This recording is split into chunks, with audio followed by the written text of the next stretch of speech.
ஜீவநீரோடை ஊழியங்கள் வழங்கும் இதயத்திற்கு இன்று ஒரு சிந்தனை. உயிர் பெறும் நம்பிக்கை. வாழ்க்கையின் சில சூழ்நிலைகளில் நாம் தேவன் மேல் வைத்திருந்த அபரிவிதமான விசுவாசமும் அவரை குறித்த நம்பிக்கைகளும் மரித்தது போன்ற ஒரு நிலைக்கு வந்துவிடுவதுண்டு. இக்கட்டான நேரங்களில் கர்த்தரை அதிகமாக நம்பவும் அவர் பெரிய காரியங்களை செய்வார் என்று விசுவாசிக்கவும் விரும்பினாலும் கூட முடியாமல் போய்விடுவதுண்டு. ஆம், அங்கே நம்பிக்கைகளும் விசுவாசமும் மரித்து போய்விடுகின்றன.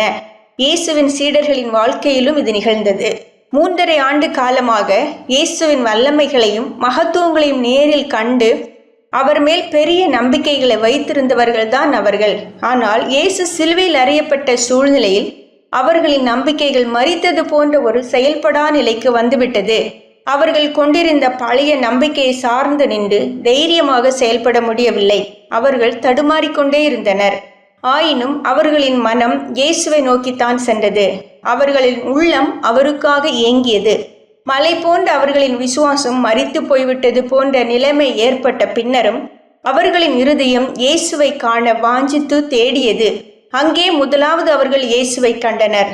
உயிரோடு எழுந்த இயேசுவை அவர்கள் கண்டபோது மரித்து போன அவர்களின் விசுவாசமும் நம்பிக்கையும் மறுபடியும் உயிர் பெற்றன. ஆம், உயிரோடு எழுந்த இயேசுவின் பிரசன்னத்தை அவர்கள் கண்ட வேளையில் அவர்களின் மரித்து போன நம்பிக்கையும் உயிரோடு எழுந்தது. ஆம், நாம் மலையளவாக இயேசுவின் மேல் நம்பிக்கை வைத்து வாழ்ந்தாலும் சோதனையான காலகட்டங்கள் அதனை மரித்து போக செய்ய முடியும்.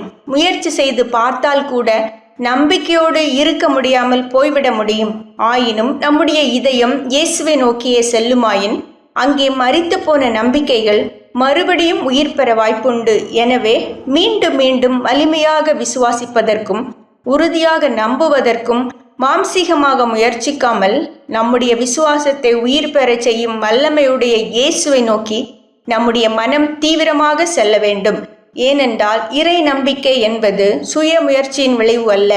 அது தேவனுடைய பிரசன்னத்தை உணர்வதின் விளைவாக தானாக ஏற்படுகின்ற ஒன்று.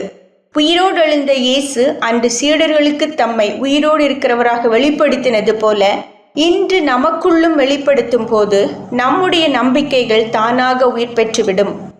சிந்தனைக்கு, இறை நம்பிக்கையை இதயத்தில் வளர்த்து கொண்டால் தன்னம்பிக்கை இழந்து ஒருபோதும் நீ தலை குனிவதில்லை.